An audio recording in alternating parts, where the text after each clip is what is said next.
All right, so let's start this. So welcome everyone to this seminar on the General Data Protection Regulation. It's a new law about personal data. This is a presentation is given as a webinar, so this stream will be out on the YouTube channel, on Scilab Lab YouTube channel. The whole discussion about the general data protection, of course, it applies to everyone. It's a general law for Europe. But the process of adapting this might differ a little bit between different universities. From Scilab Lab, we've chosen to support you in the work that comes from each of your separate universities. So today we will hear about some general things about the law itself and about data protection, technical parts of data protection. So in this process at each of your different universities, you can come to the data center and email us, and we can answer questions as far as we can. So in Uppsala, this is the process in Uppsala is that there will be some seminars given by Susanne Svanholm, who's the lawyer, and Nils Daniels, who is here today, IT security expert, and there will be 3 meetings across the spring on this. Today, here for Scilab Lab, Niklas Jareborg from NBIS is talking, and Nils Daniels. So for the questions, there will be around 30 minutes each presentation, followed by roughly 15 minutes of questions. So since this is given as a webinar, please, if you ask questions, wait to get the microphone. And when you start questions, start by presenting yourself, so everyone, even on the camera, knows who is talking. So with that, Niklas. To start out with saying we were hoping that a real lawyer could talk about this, but we don't have a real lawyer, so I have to do this. And I should say that these pictures or slides come, a lot of them from a webinar by Regina Becker from Elixir Luxembourg, and also information from the Uppsala University.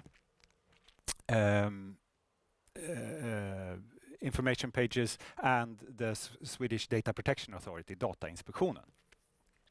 And anything that is wrong in here is my fault, my bad interpretation of those things.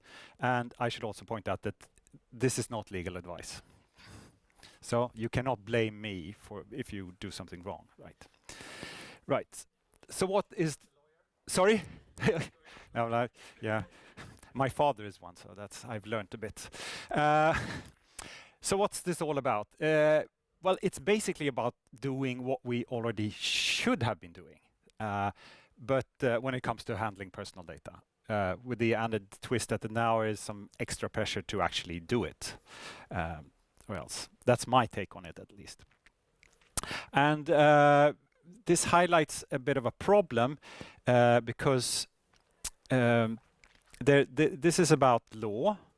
And we are researchers, and it's about IT security. And the people that know all these bits, there's very few of them. And most of us are maybe out here or there, and we don't really talk the same language. That is a bit of a problem, and that we have to reach over those gaps in the coming years, I think. So everyone seems to be very afraid of this. But so what is it? As you've seen, it's GDPR means General Data Protection Regulation. It's a piece of legislation that took 4 or 5 years to negotiate between all parties, and it's a European regulation on data protection. And it becomes effective law on the 25th of May this year, and is directly applicable. And I'll get into that. It has parts of it that is open for national specification in national laws. And some think it's considerable consequences for processing of personal data. That's true. So why has this been done? Well, the old laws are based on an old directive, I should say, from 1995. So a modernization was needed. As you're probably aware, with the digital age we're now living in is quite different from what it was in 1995.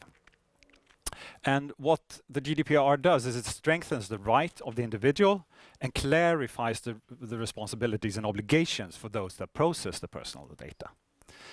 And target was to harmonize the rules in the whole of the EU.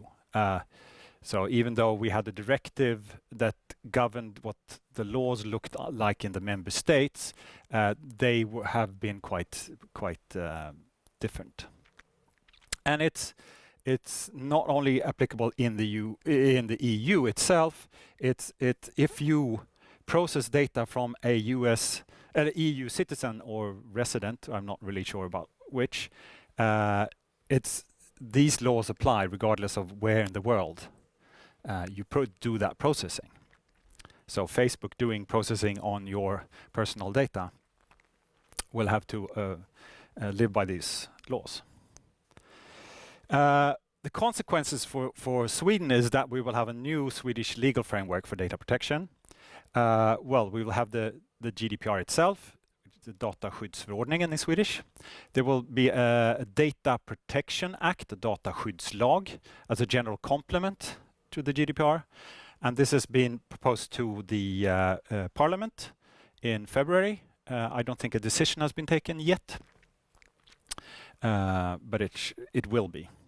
Then there will be other sector-specific laws, among them one which is relevant for us. It's called the Research Data Act, or Forskningsdatalag, which is a good thing, I think. So why are people afraid? Well, the responsibilities are clearer. You are held accountable for what you do in a different way, and the data protection authorities will do audits, and they can fine you if you don't do things properly. So what is processing of personal data? It's basically any operation on data. Collecting it, recording it, organizing it, structuring it, storing it, changing it, transmitting it to someone. So you cannot say, I'm just storing the data, I'm not processing it. No, storing is processing. And when you process personal data, you must follow the law, do it fairly and transparently. And what is personal data? It's any information relating to an identified or identifiable natural person. And that is someone that can be identified directly or indirectly by an identifier such as name, identification number, location, online identifier, your Facebook identity, or other factors like, for example, your genetic identity is an identity. And this is, I think, is a broadening from what the current law looks like. Some things you cannot process, and these special categories are often called sensitive data. For example, racial or ethnic origin, genetic data, now explicitly being labeled as sensitive data, and data concerning health. And there are a few others. But there are exceptions to this prohibition of processing this. If explicit consent is given, you can process sensitive data. Or if it's necessary for scientific research, that is sort of a general interest. But here is one of those places where the member states can add specific conditions and limitations for processing of health and genetic data. So, and you say, right, but I'm not going to work with personal data. I'm going to anonymize it and everything will be fine. Well, it's very hard to anonymize data, to show that the data you have is anonymized. And what we often use is pseudonymized data. So you've taken away the name, and you've taken away the personal identification number, and you have another identifier that is not easily related. But somewhere there exists a key, and you as a processor does not have to be in possession of that key for this still to be personal data.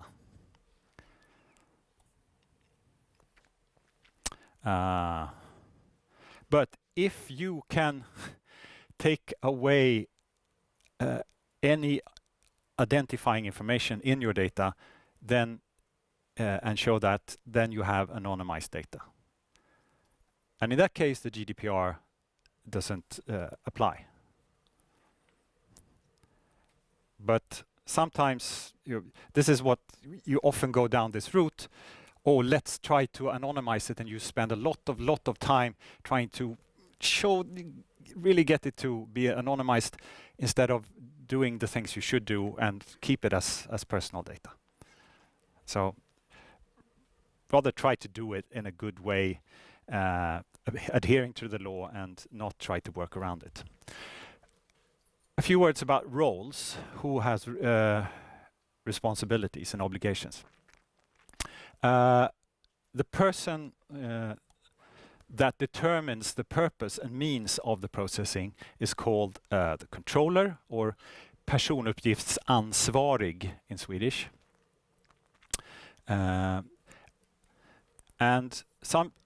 a controller can let someone else process the data, and that person is called a processor, or personuppgiftsbiträde in Swedish, which processes the data on behalf of the controller. And in most cases, the person is not a natural person, it's a legal person, or an equivalent. For example, the university where you as a researcher are employed.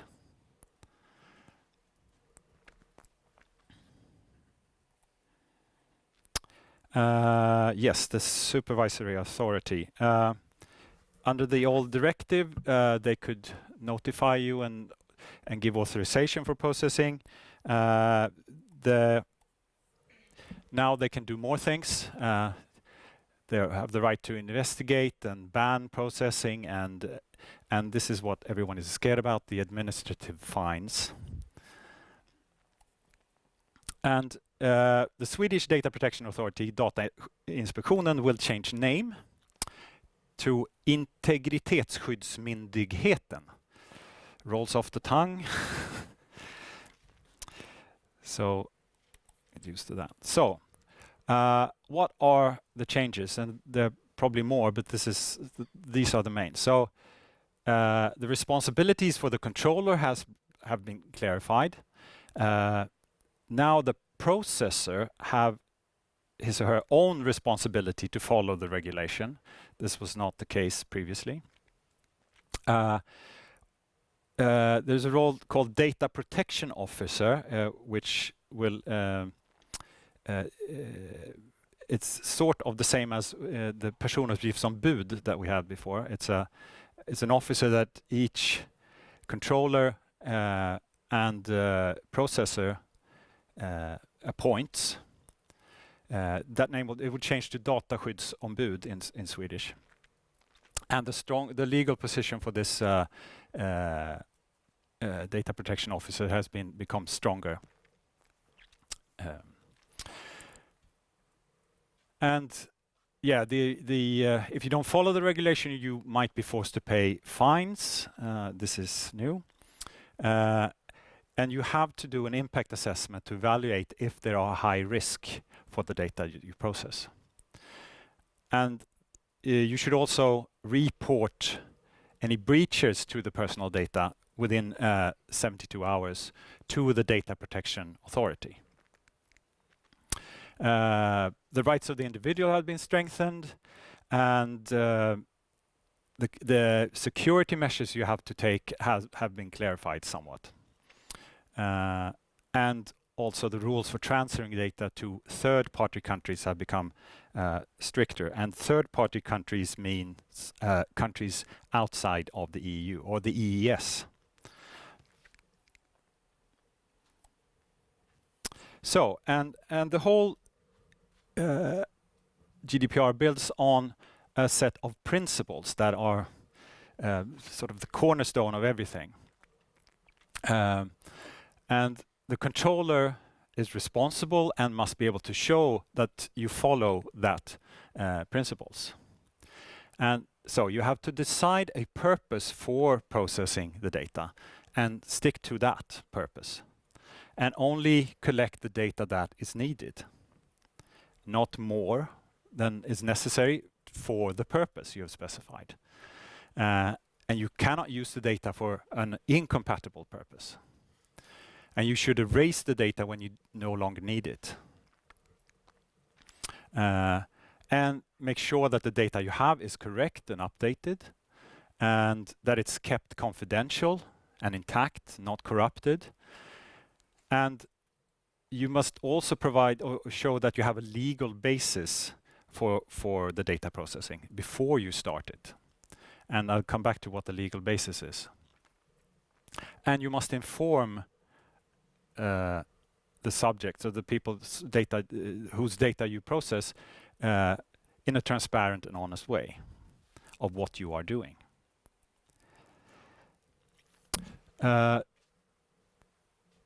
So the rights of the individual, a couple of them.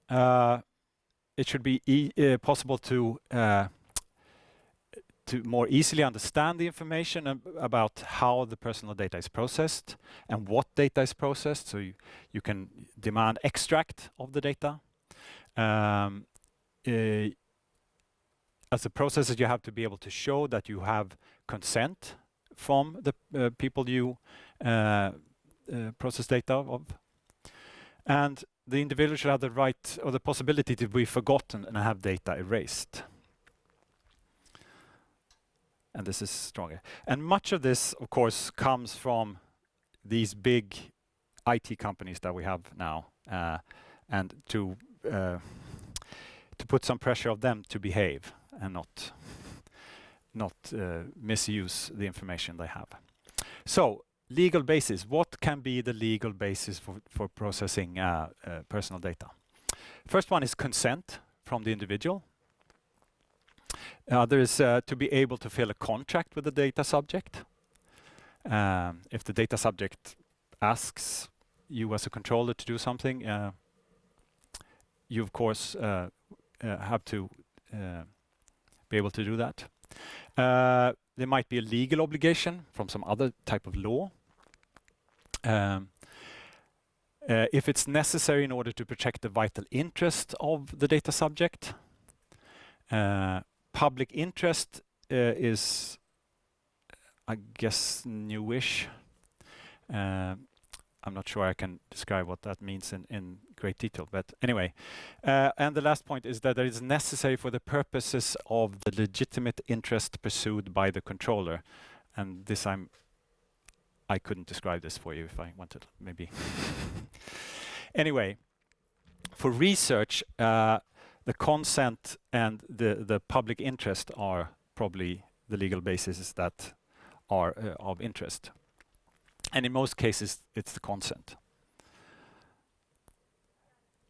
So what does a controller have to do? Where are we? He has to ensure the rights of the individual, take measures to ensure that the regulation is followed, and be able to show that. And the controller should use something called privacy by design as a standard.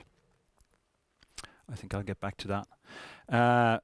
Keep a register of what's being processed and apply the appropriate security measures and report any data breaches to the Data Protection Authority.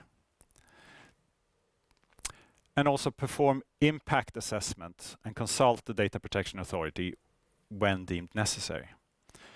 And appoint the data protection officer. At least this is true for all government authorities, that you have to have a data protection officer. So the processor then, someone that processes data on behalf of a controller, has to have leave guarantees that the regulation is followed. The there has to be a data processing contract established between the controller and the processor. And this contract is an instruction from the controller to the processor how the data should be processed. The processor shall aid the controller, also keep a register of what's being processed, has now its own responsibility for the security that you apply. Previously, that all was a responsibility with the controller. If there are data breaches, those should also be reported, but not to the Data Protection Authority, but to the controller. Also appoint data protection officers. And so now there's a bit of a shared responsibility that is new. So the main rule is that the controller is liable when there's damage caused, but a processor can be liable if it's violated these obligations and process data in a way that is not in accordance with the instructions. So this is new.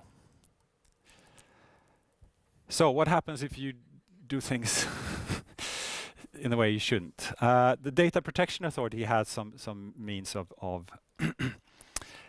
of getting at you. It can supervise you and give orders of what you cannot do, and you have these fines. The subject itself can leave complaints with the Data Protection Authority, and they can also claim compensations if they've been harmed in any way by the way the data has been processed. So these fines then, the Data Protection Authority can charge these fines from companies or persons that violate the regulation. And in the GDPR, it's stated that they're up to 10 or 20 million euro, depending on the degree of the violation. And these two levels are whether if you violate the principles that I talked about, it's the higher amount. If you violate the obligations you have in your role, it's the lower amount. Then it had been some uncertainty whether also governmental authorities should be able to be fined, because it's the government fining the government. But yes, in the draft law, there's they suggest that, but on a level that is sort of 10 times below what is written in the GDPR. So up to 10 million Swedish crowns and 10 or 20 million Swedish crowns. Privacy by design, that is when you start processing data, you should start thinking, how can we protect the data? How can we keep this data private upfront and design the way you handle the data using this? So be proactive. Privacy is the default setting, not something you add on afterwards. The user whose data you're processing is the most important part, and be transparent. Right, so what are consequences for research? I guess just do this. So there are writings about that broad consents should be possible, which is a bit of a change now, clarification. I'm not sure what this will boil down to in the end, but it's really hard. How broad is a consent, and how broad can it be? When is it too broad? There are also some exemptions from the data subject rights that can be added into the national legislations, like, for example, the right to be forgotten. So if you have or processing data for research purposes, you will have to show that the results you have is built on some sort of data, and then the individual cannot come and say my data cannot be included in that, because that would falsify the the study itself. So there are exemptions like that. Also that the secondary use of data for research purposes should be possible. And also that data should be possible to store data for longer periods even after the study is over. You should be able to save the data and not delete it as we saw in the principles. So there's an acknowledgement in the text about research is an important good, and the law should not prevent that. Right, so we keep our data safe, but then how can we share it? And this is very important.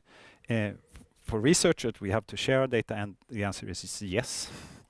Hello?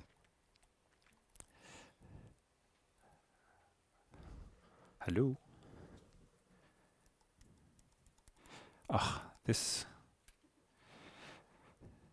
Sorry, I should have taken note. Oh, where are we? Well. So for example, third country transfers should be allowed for scientific purposes. And also that, we should be able to make data available for research. Right. And if we share, I should have taken this away, sorry.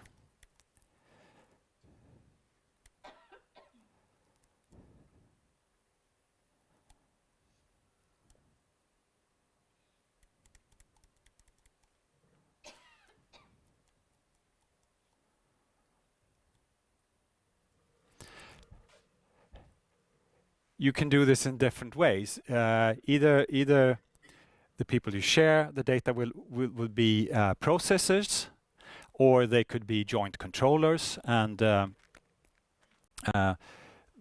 are different possibilities. If you are joint controllers, there's nothing specified of how that should be regulated, but it's highly recommended that you agree on these by contractual means before you share the data.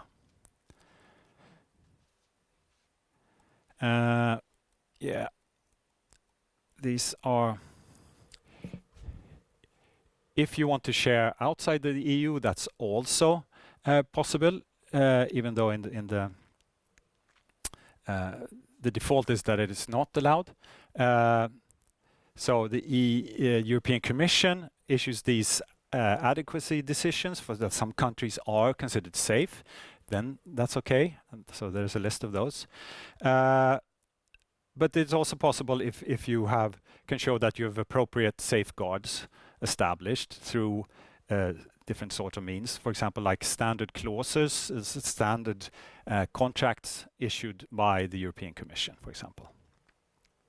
Or if you have explicit consent from the data subject that they are informed of the risks and that the data will be shared outside of the EU. I'll move that. So a few words about the weaknesses. And that's the scope for different national provisions.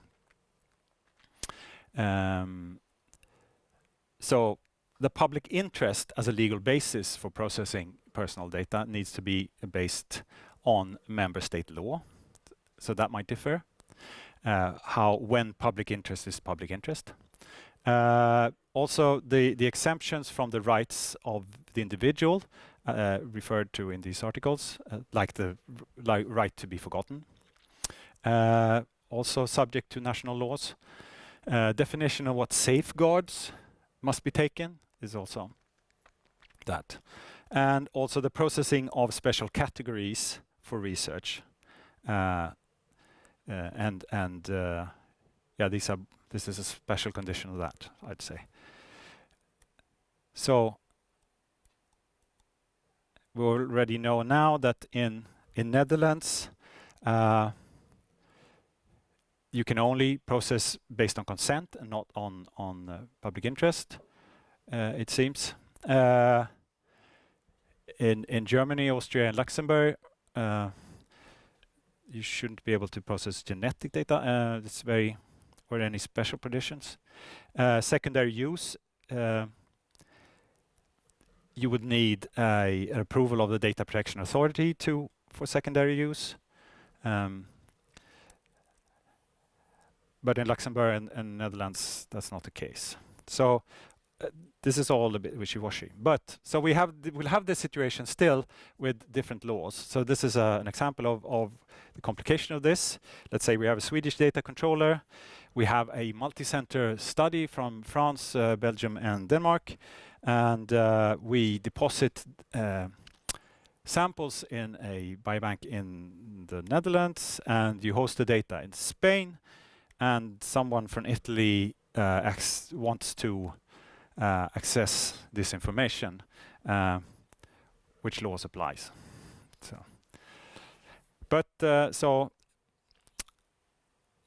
we don't know what will happen actually, basically. That was all I had. This is a slide of where the 4 host universities have more information about the GDPR, and we'll hear more now about what Uppsala University is doing. And but that's where you should go to find information. And finally, acknowledgement of the sources for much of this information. So that was my bit. Questions? Do we have a microphone? Oh.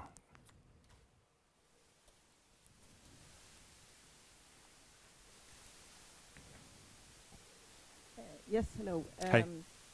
Now, you mentioned research quite a lot, Mhm. but I'm actually not here today as a researcher. Mhm. I'm here as from a platform, Yes. actually.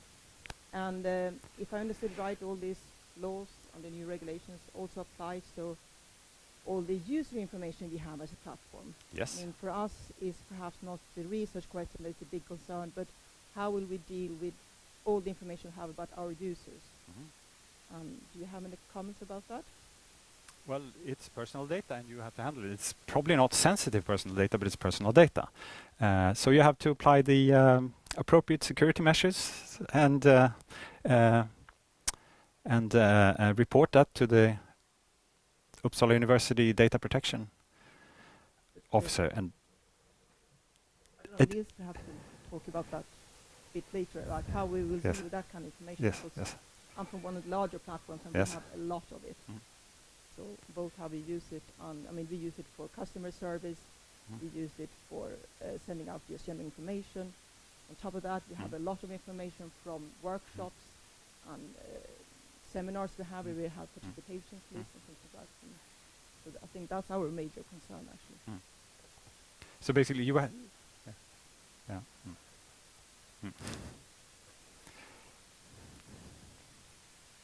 I have a question about the web processing of certain data, because when we are trying to use some tools that are open source, they are more often than not web-based. So as a cancer researcher, I might want to check something on the web. How do I go about inputting the data in there, and what laws will I be violating, or should my BI be aware that I'm doing this? Yes, I think you should. You are probably transferring then personal data across over the network, and you have to do that in a safe way. Is there a gateway or something, a VPN through which I go? And No, it depends on where that resource sits. Yeah, and what protocols you have to transfer. You should at least see it, make sure it's a HTTPS, so it's an encrypted thing. But then you might consider the party you are giving the data to get is that that party is a processor. Yes, a processor. Yes.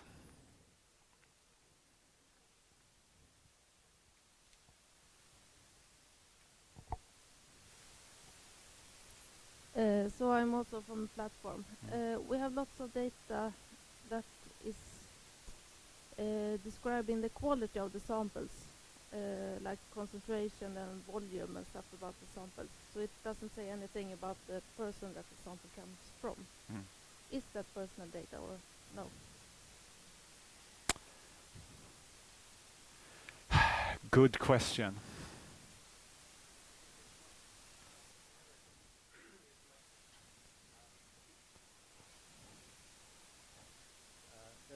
The GDPR is about personal data, but still your data might not be personal data, but it still needs to be protected, right? So we have this ISMS, the way of protecting information, so that we make sure that the information is kept from reading from people who are not supposed to read it, kept in a correct way so it's not changed, or kept available. So you need to classify the information to understand that as well. So personal data is just a specific information type that's been highlighted right now, but all the information needs to be protected. If that does, well, if you're concerned about the millions of money you need to spend, yeah, well, I would say that you need to protect information anyway, because it's bad for Uppsala University if that information is incorrect or not available or gets out in the wild. So it might cost you a lot of money anyway. But I would say that if it's not personal, I guess it's not personal data if it's not related to any person, that information that you have. So it's anonymized in that way. I think you It's can. not really anonymized, but it doesn't say anything about the person. It says something about how the person that have handled the samples have succeeded in their work. More.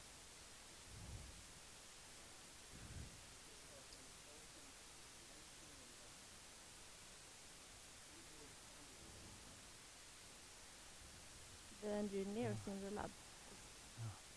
I mean, if you have a sample and then you use it and you have a smaller volume than you had when you started. Yeah. But could you track But it it doesn't back say to anything the about the person. But could you track it back to some sample from a living person? So indirectly. Well, then if it's you can do it indirectly, then it's personal data. It is personal data, but it's not sensitive, and the risk Okay, to it's the not sensitive. individual. The risk to the individual is null. That the individual will be harmed. So the security measures you would have to take are limited, but the security measures or information security measures that you should take anyway are more than adequate, I'd say. Okay, thank you.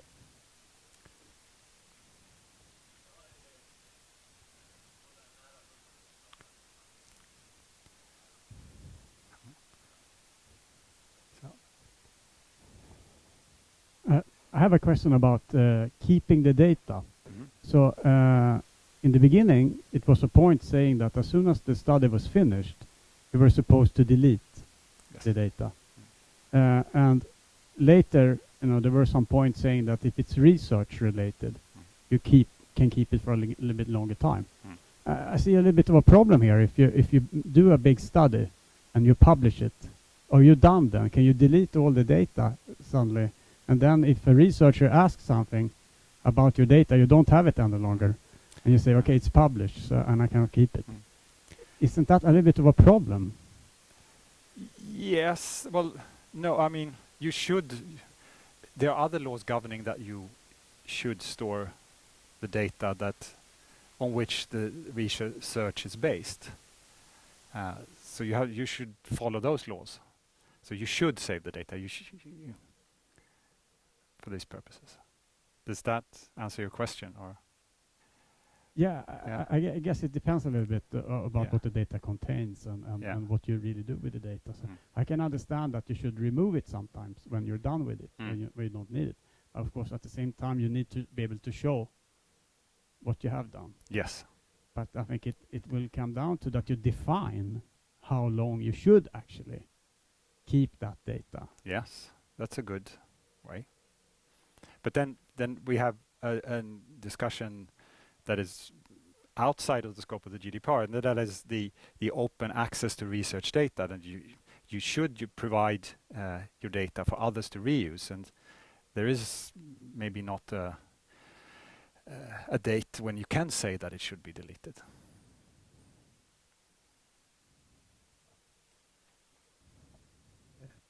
Hi, I have a general question, I think, for how we go about this more practically, because I think that we will have sensitive data, we will have data that is less sensitive, that we will have to classify it, what kind of information we have.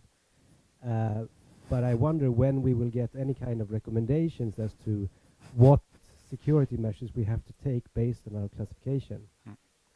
And this is what Nils will talk about just now. Nils, There was we'll get back to there was that. you had a question there? So when we get around to publishing our data, sometimes the journals require our variant files or the BAM files associated. So do we have to, can we do it, or do we say we're not in a position to do so? You can do it. You can share it, but you should then share it under a contract. So where you specify how that party, what that party can do with it.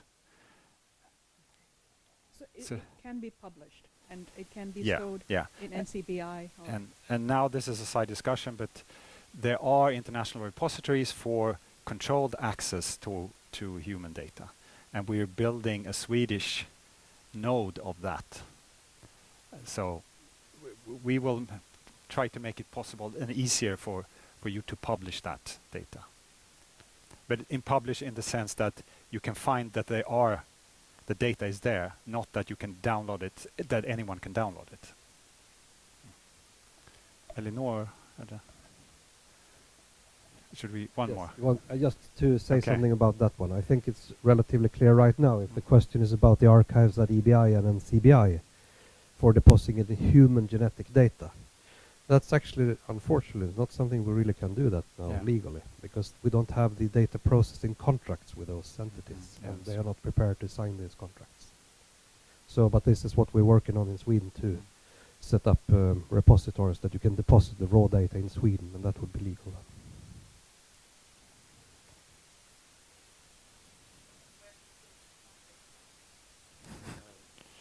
So the contracts, the question was when the contracts will come.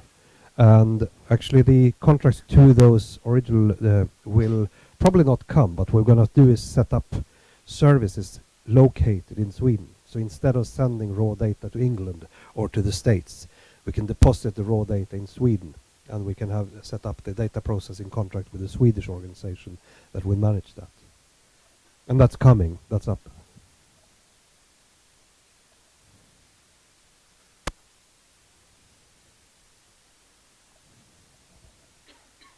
Hello again. This is another storage question, but this is not again research related, but more like It's fine. how do we deal with our users, that kind of information. One I think it's probably perhaps Nils more too. We are sort of government, so under the government law, we need to store things, information for a certain amount of time. But at the same time, we are a service facility, and the recommendation I found on the internet when it comes to storage is that you shouldn't store information about personal data about the person who sort of bought the service more than for when you need it, or not longer than for a year after. But how do that go together with being a government? I should store some information a long time.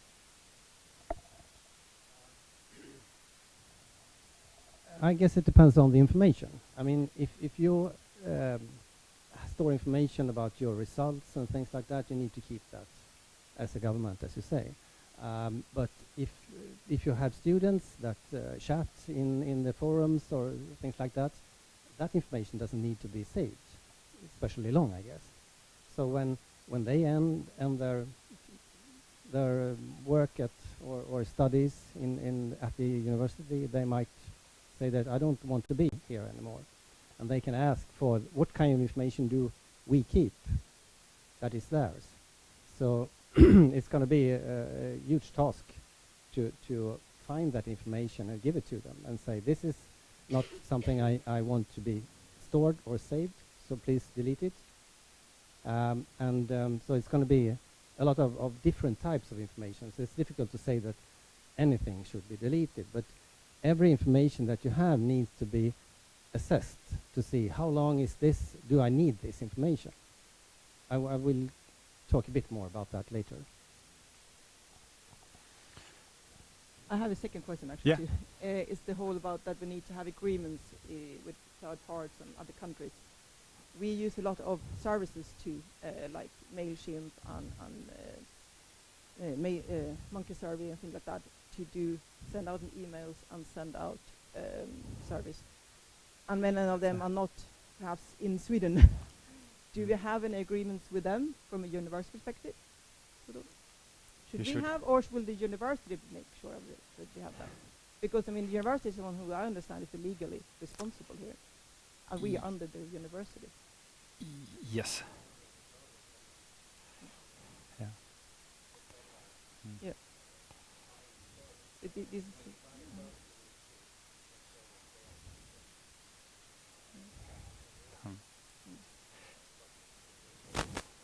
but at the moment it's not like in any university, because I mean Monkey Survey, for example, is even recommended by university to be used for surveys for students. So that is There might be, but yes. I mean, so there's nothing being done there for making sure that I'm not sure, I don't know, but if there are many places the same kind of service and they recommend it, they should have some kind of centralized. I think what you should do is you identify which systems are we using and what services are we using, and then ask the legal department, or are there the right contracts in place for this? All right, so we have one YouTube question coming here, and after Okay. that, Nils and Niklas are Okay. changing. So we have a question from one of the clinical genomics facilities, which is an accredited facility, and they are wondering, so they need to be able to show how each sample is processed, and they are wondering, do they need to remove the data identifying a sample in the LIMS when they receive a request to be removed? If so, aren't they then violating the accreditation instead? I pass. I don't know. I guess maybe the law has a stronger force than the accreditation, and if they can document that they've deleted this, that should be maybe okay for the accreditation. I'm just guessing now. Should we hand over to Nils?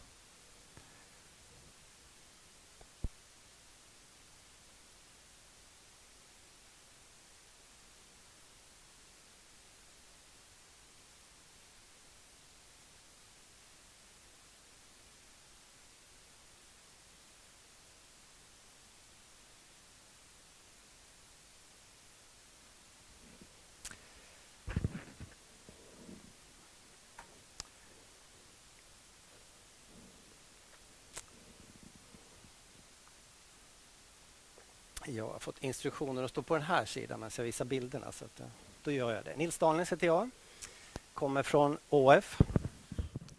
Sorry, in English, yeah. I'm still Nils Daniels, or Daniels. I'm not related to Jack, if you wonder. But I'm from ÅF, and I was, last night when I was thinking Ångpanneföreningen, well, Steam Boiler Association or something like that. It's, that's where I reside anyway. I'm going to talk about GDPR, as the previous speaker also did. But I'm focusing on the project that we are running at the university. So we have a project manager, Susanne Swanholm, that was supposed to be here, but she couldn't, unfortunately. Can you hear me in the back? It's okay? Great. But I'm assistant manager. And Susanne, she is a lawyer, and she can answer lots of these questions. So you could get back to me or send the questions directed to Susanne if you want to, if you have specific questions about that. My interest is mainly information and IT security. So these questions about information classifications and the protective measures and things like that, we have tools for that.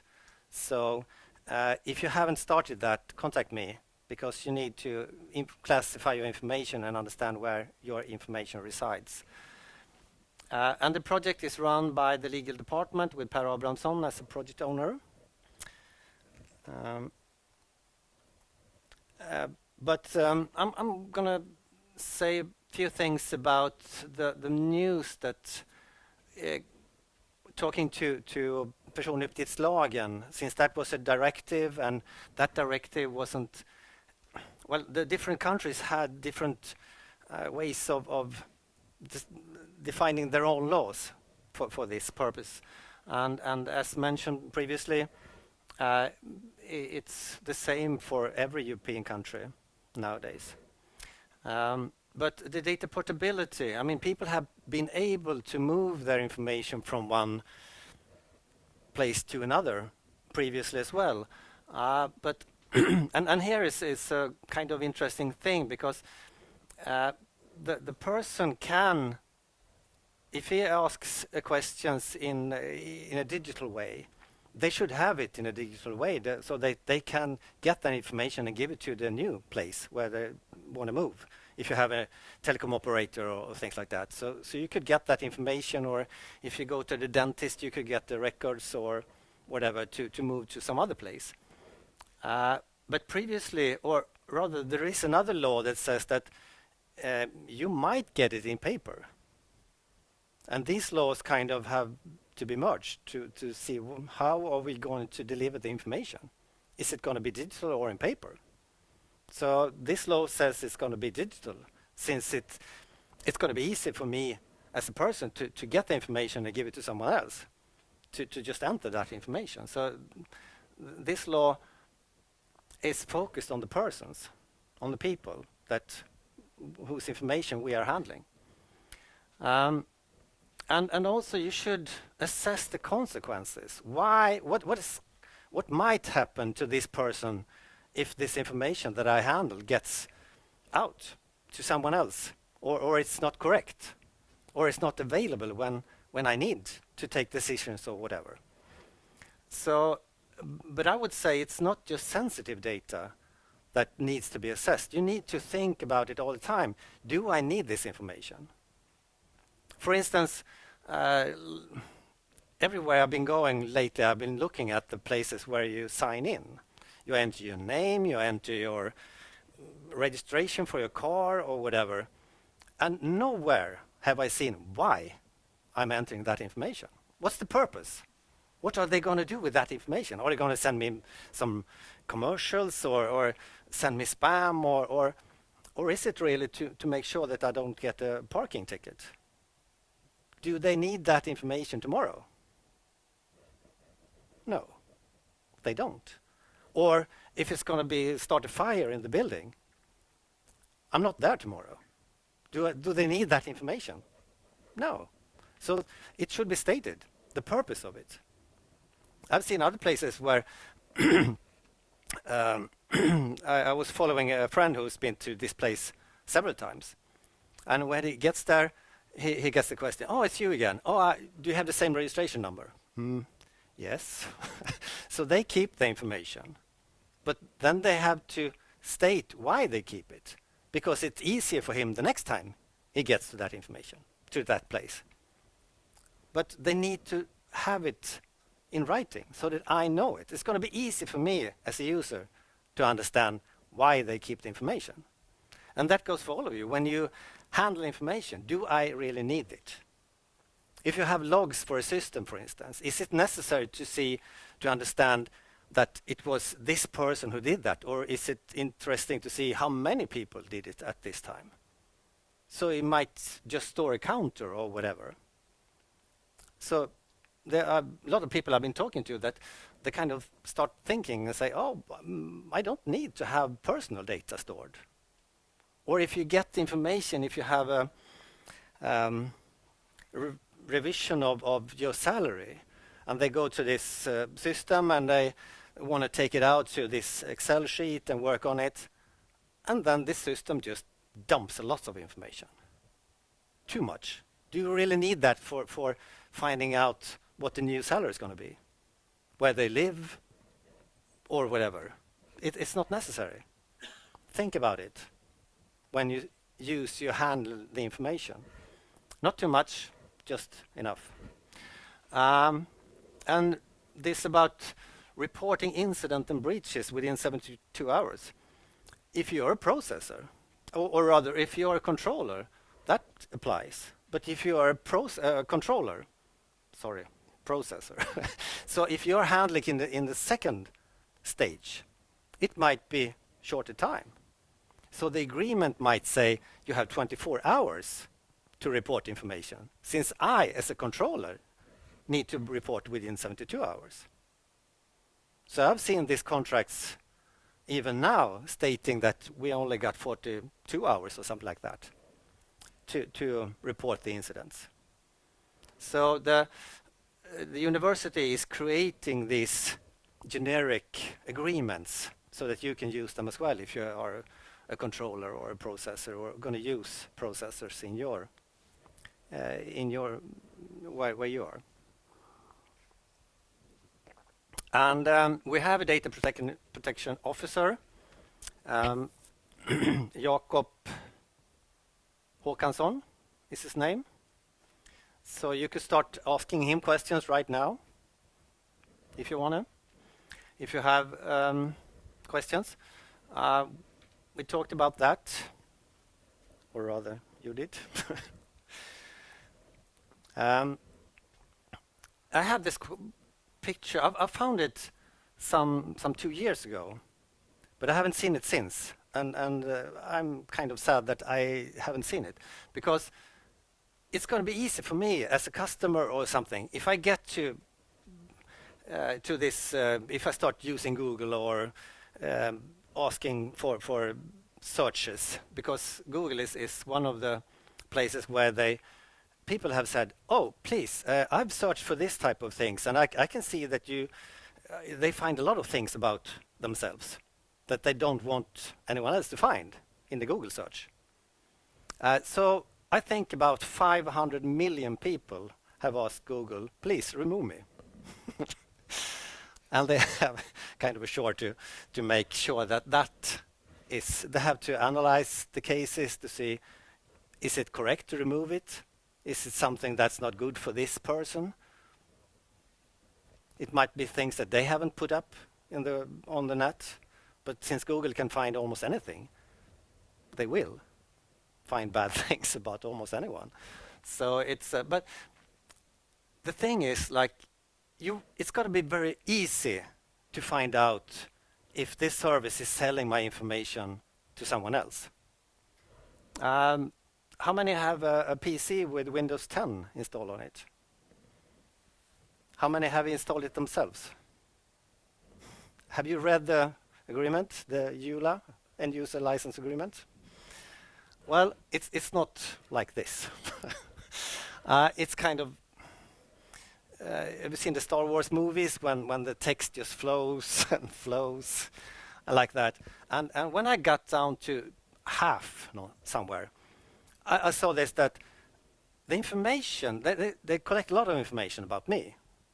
They are selling it to other companies. I get commercials based on the things they find out about me. So they keep on retrieving information about me all the time in the Windows environment. And they send me commercials. And they've stated that they actually do that. But it's impossible to find. I mean, if they have this, no personal information is sold or rented.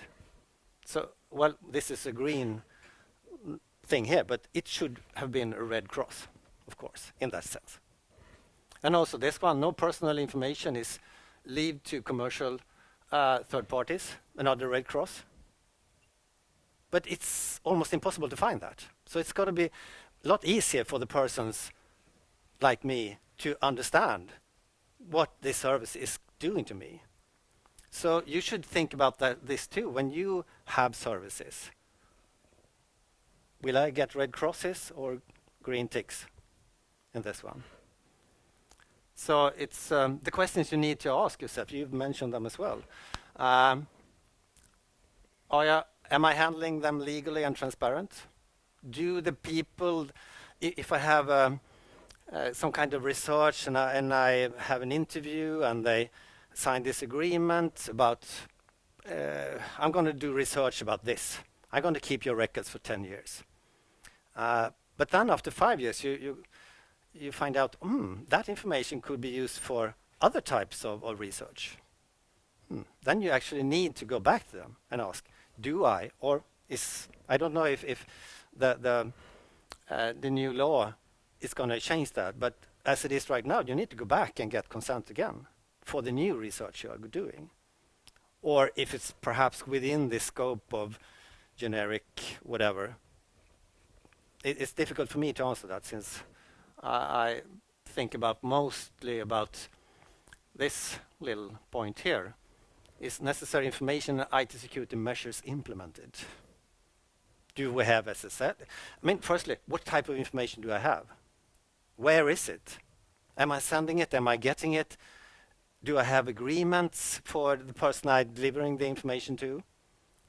But we have, I think I have a slide about that, so I'm not going to talk about the things that we do, but it will come. But this is a fairly big issue, actually. It's just one point, and you could see that these requirements have been written by lawyers, not IT people. So it's a very small issue, but you need to think about the other ways as well. Do I actually need to handle personal data in my work? And is it correct? So people are going to ask, like 26th of May, you're going to get lots of questions from people asking, what type of information do you have about me? And you need to have these processes, these routines ready. They need to understand that they should contact the data protection officer firstly, and he will ask them, is it okay to leave give him this information? Where is it? Since we need to have these records on where the information is. So you need to perform the information classification to find that out. And you need to register them.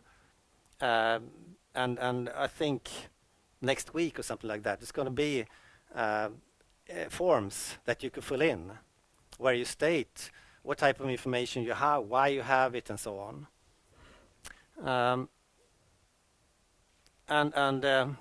We discussed a lot about legal rights of sending things, and do we have agreements to do that or not? But this is a very, can you prove it? That means, is it written, is it routines written? Kan Datainspektionen or Integritetsskyddsmyndigheten, jag hatar det där ordet, men I hate it.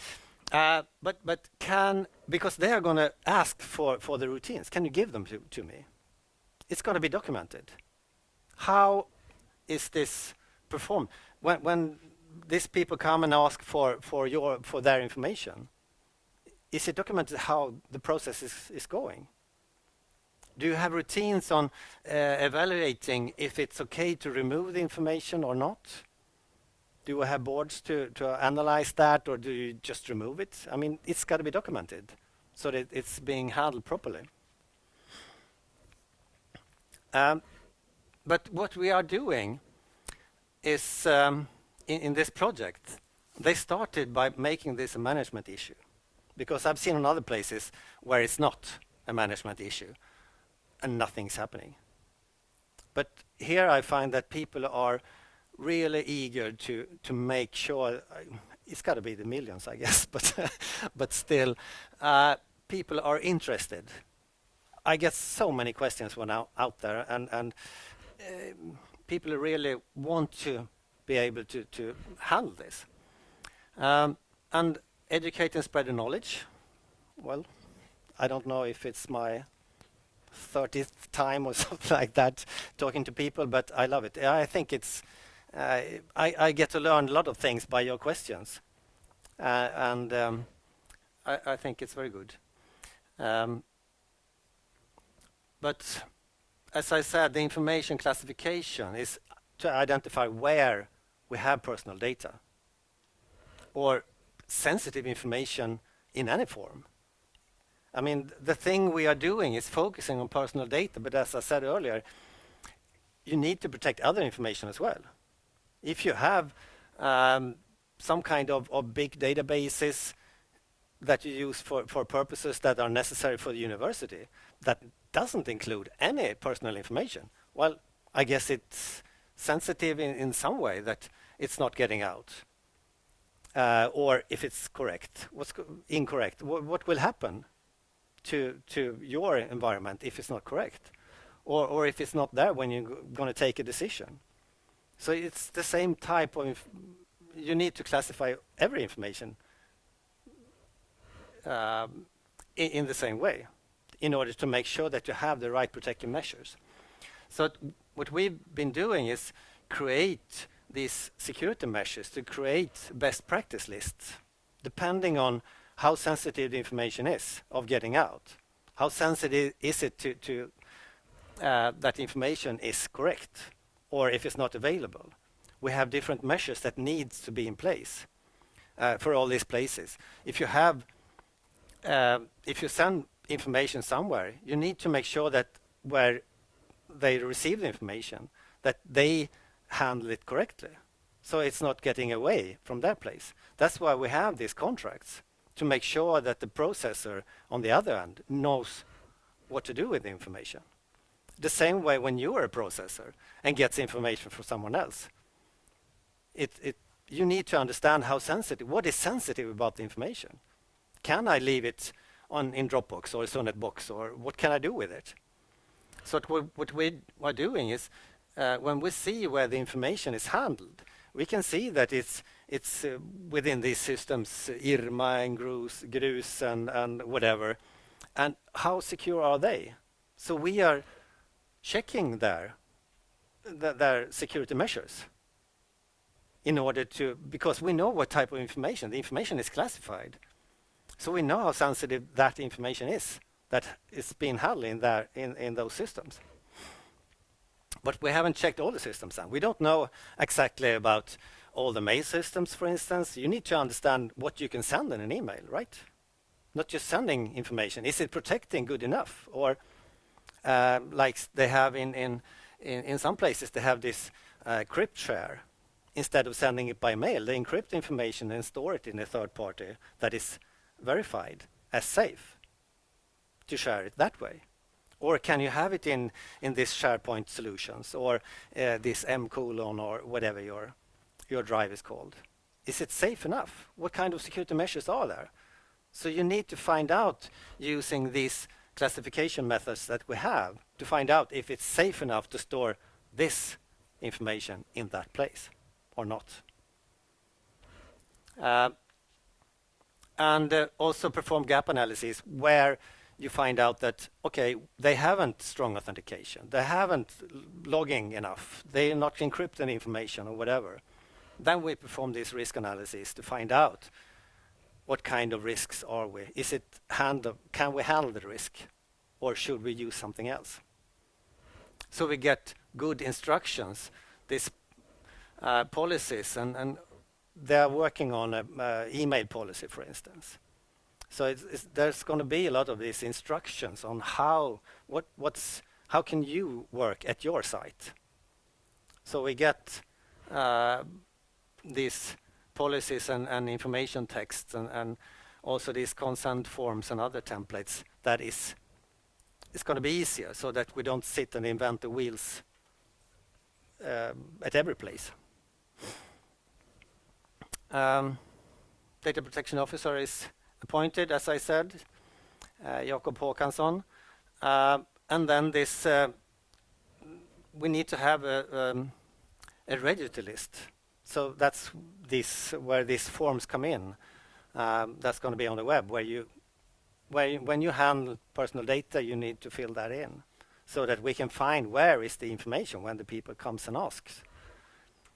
And also handle the information, the incident breaches, and also educate all the persons as much as we can. So it's good to hear that when someone says, I haven't heard anything yet. Well, we have white spots. We need to find them. So, and there are some familiar faces I've seen You've seen me before, nor some of you anyway, so I hope you're not tired of me, but it's I think that was my last slide. I've just got 4, but I can talk a lot anyway, so questions? Yes? I wonder what the question will be. Two questions right now. I've been a bit confused about the whole, you have a controller and you have the officer and everything. I understood that is appointed at university level. Yeah. And not further down Well, in the organization. there Or will is you one. have like Yeah. delegated to other ones in different departments, or? Yeah, there's going to be an organization around that because it's one person. That is correct, and that person has is the connection point to Datainspektionen. I'm not going to say integrities. Sorry, but that one scary. But he's the point contact person, and then he's going to build an organization around himself because he's not going to be able to answer all the questions or help the people around him. So there's going to be some more persons around him. So people with IT skills or whatever. Yeah, I was just but it's not like it's it's a different department to point someone. No, but it's good to identify where the biggest problems are, and it's going to be focused. The other question is, someone told me that this is also goes the new law. Also, it's also for all data or all the information we have. It's not just new personal data we're collecting right now. No. But also the personal information you have from back in the we have collected from before. Yeah. So basically, we also need to organize all the information we have that is sort of regarding personal data.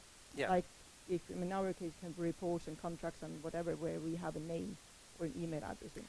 Yeah, well, a name is not a personal data. If you say Anders Andersson, with no context at all, that is not personal data. But If you say Nils Dan Daniels, well, we are 2 people in Sweden. Then it's personal data. But if you're not able to pinpoint any person with just the name, if you say an email address. An email address is personal data. That is correct. So we have that in our reports and lots of other types of documents. Yeah. So that will be an identifier. Yeah. So then we need to go through all old. You need to understand, if you perform the information classification, your task is to identify where you have personal data, how are you handling it, are you using it, do you need it, can you remove it, is it something that you actually need, or so you specify the purpose of storing it.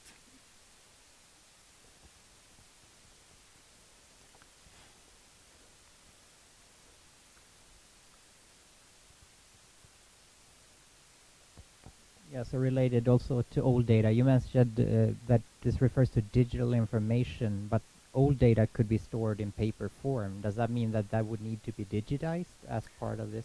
No, it comes in any form, personal data. So, but there are some. I've heard that the students, for instance, they are digitalizing their photos, and by doing that, and using face recognition, the paper photograph might not be personal data, but the digital version definitely is personal data. But if you have like the library, for instance, they have lots of old letters and things like that they are kind of hesitant to make in a digital ways because it's more difficult to protect it, but still it's of public interest to so they are struggling to understand because and there's some kind of promemoria written about how they are supposed to handle all information. So it's difficult to say generic, but if it's in paper, it's still personal data. I have one related question. So the early genomic data that was produced was not considered identifiable at that stage and often uploaded to international repositories. But now it is considered identifiable information and it is out there. Does that mean we have to remove it from those international repositories in order to comply with the law? I guess I'm not the lawyer here. I'm sorry, but I got this question some 6 months ago actually about when I talked about information related to living people. But if they find the information about my dad and his dad and so on, and we have a genetic disease that I inherit, well, that is related to me, of course. So there, the data of these dead guys is related to me. So I guess it needs to be found out where it is and make sure that you handle it the right way. Yes. I'm just wondering, are you sure about the name thing there? But that's not what European Union says on the website. They clearly state that it can be anything from a name, a photo, an email address, bank details, post, and social network websites, medical information, or a computer IP address. So they say name there. Yeah, well, the same name, yeah. But if you have Anders Andersson and you have no other context, yeah, but still, I mean, it's an example. I've seen examples where they actually they have in Spain, I think, a law has been they've said that you cannot connect this IP address to a person in this specific case. So in that specific case, that IP address was not. But I would say in all other cases, or in most other cases, an IP address is connected to you. Or rather, if you have network address translation, you might have that IP address that you get when you leave the university. That one is translated, so that IP address might be from anyone in this room, but it's translated using port address translation or network address translation to another address. So that first address doesn't, but if you connect it to the other things below it, it might be connected to you. So it's depends, I would say. Yeah, like me, for instance, Nils Daniels. Well, we are two people. There's one in Falun as well. So. I mean, I can't know that. I have to assume that. Yeah. Yeah, but if, yeah, so you should consider it as personal data, and often you have perhaps other names in this sense, and when you have other names, then you might, oh, these people are living in this little village. Then you understand who this Anders Andersson is in that context. So you should consider it a personal data. Yes. Maybe I can add some point here. I'm Anders Andersson from the IT department, GDPR coordinator or something. Yes, the point here is context. Just the name alone won't identify me personally, but in any sufficient context, like your email correspondence, if my name appears there and it's obvious to you, it refers to me, then it is personal data, yes. But I had another question about when you hire an external processor. How much diligence do you have to do as a controller, to make sure that the processor is capable of upholding the contract that you agree with them? I would say it depends on the information they are going to handle.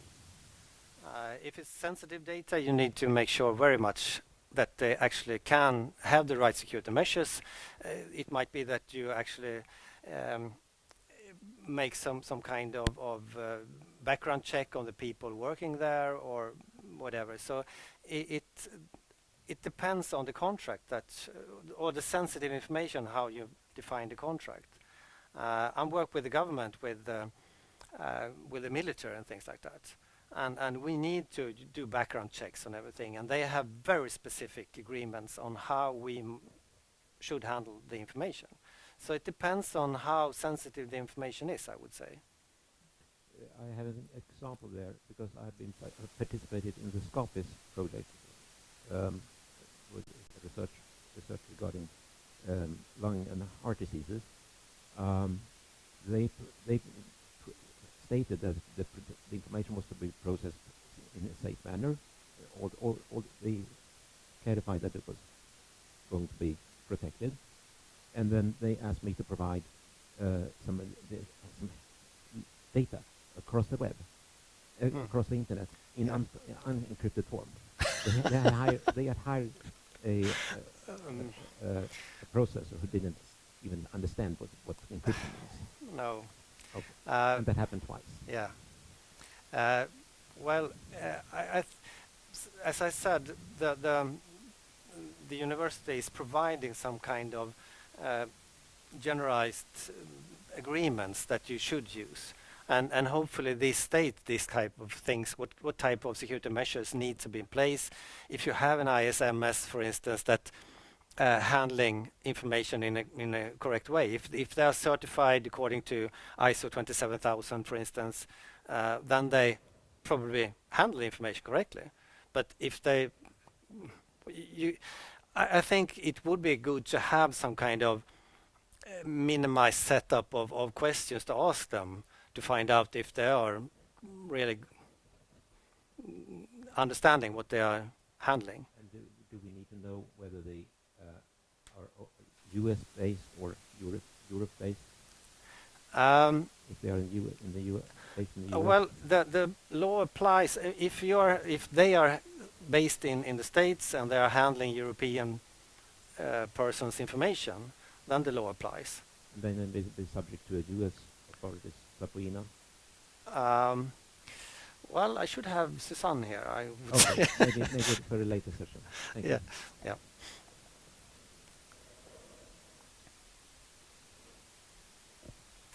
Yes, question, yeah. So the question is actually, you said something about the documentation that we will be given or provided in any way. When will we get them? Depending what type of information, what type of documentation you need. Like the classification Yeah. procedures and things, so that we can start to work. Yeah. Please contact me or Veronica Berglund. She's head of the security department. Because I provided them, we have worked out some templates and Excel sheets and things like that to perform this. And we have had like 4 working sessions where we perform information classification as a workshop. So contact her, and because there are some white spots where we need to gather more people together and have some more of these.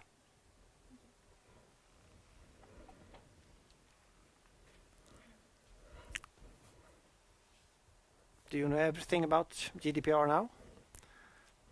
No? I have a question about how do we handle the case when an individual contacts the university and wants to know what information is stored of that individual, and it's a person that's been part of a clinical study where we at the university actually don't have the key to identify the individual. The code resides at the clinical site. Yeah. So, I mean, how could we ever provide that information if a person is in a clinical study or not? Oh, yeah. In that case, I would say that we can only say that you are part of a study. We don't know which data belongs to you, and you need to contact the. Yeah, but we won't even be able to tell the person that they are part of the study because we don't have that list. Well, The then we should tell them that. Yeah. I know other researchers have data from SCB's Statistical Centralbyrån, for instance, where they sometimes keep the key, sometimes they don't want to keep the key, so they want information to be anonymized. Yeah. Anyway, so or pseudonymized, but they tend not to want to have that key because it's easier to handle information. But still, it depends on what kind of research you are doing. If you are researching almost dead languages, for instance, and you understand that, okay, there are 5 people in Älvdalen who talks this language, you actually know who they are. So how big should this aggregated number of people be in order to be anonymous? Yeah. Just a comment about in the GDPR, it says the measures you have to take to identify the data you have stored should be realistic. I mean, you shouldn't bend over backwards and do a big project to be able to identify that person. It should be realistic, the effort you have to make to get at that data also. You shouldn't have to sequence the individual to find if the sequence is there.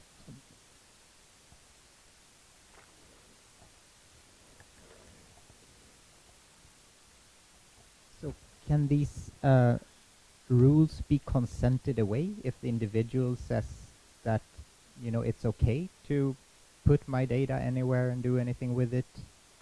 Does these still apply, or could I as a researcher be allowed to share the data then if the individual has consented to it? That's a very good question. I guess if he is giving you that consent, it's like a contract.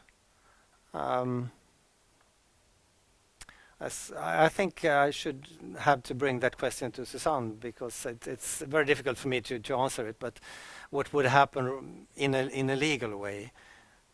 But depending on that person's state of mind, I guess it might differ as well. But if you look at what people put on Facebook or Instagram or whatever, I guess people, at least they should understand what will happen to the information, how it's going to be spread, and what will happen to it. So I think education or making sure they understand is one way of perhaps giving them the impression that this is not such a good idea to spread it too much.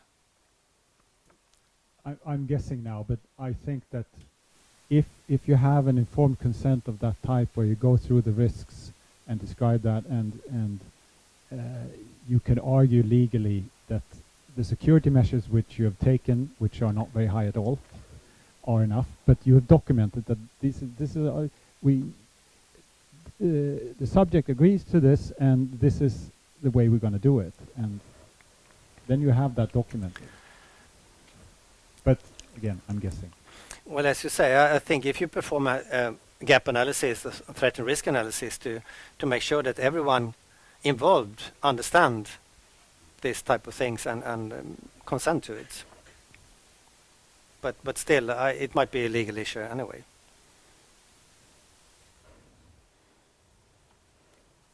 Yes. Well, thank you for your questions. I get new questions all the time, so it's it's interesting. Thank you. All right, so thanks very much to Nils and to Niklas for coming to talk to us. Thank you, that's very good. And thank you all for coming here today and for viewing in. This video will still be accessible on the Scilab Lab YouTube channel. Now, some of what we've heard today is about process in Uppsala, and for those of you who are at other universities, you might wonder what's going on at the other universities and if this is coordinated in any way across the country. It's not.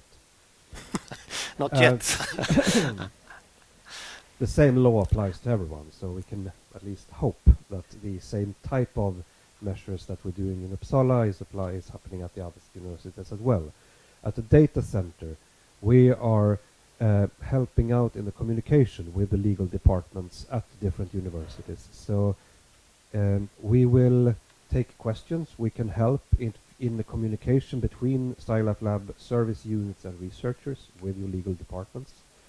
At our web pages, we will make available some condensed information on GDPR and how to reach your legal departments and who to talk to, along with these videos. And let's see if we can put these slides up maybe there.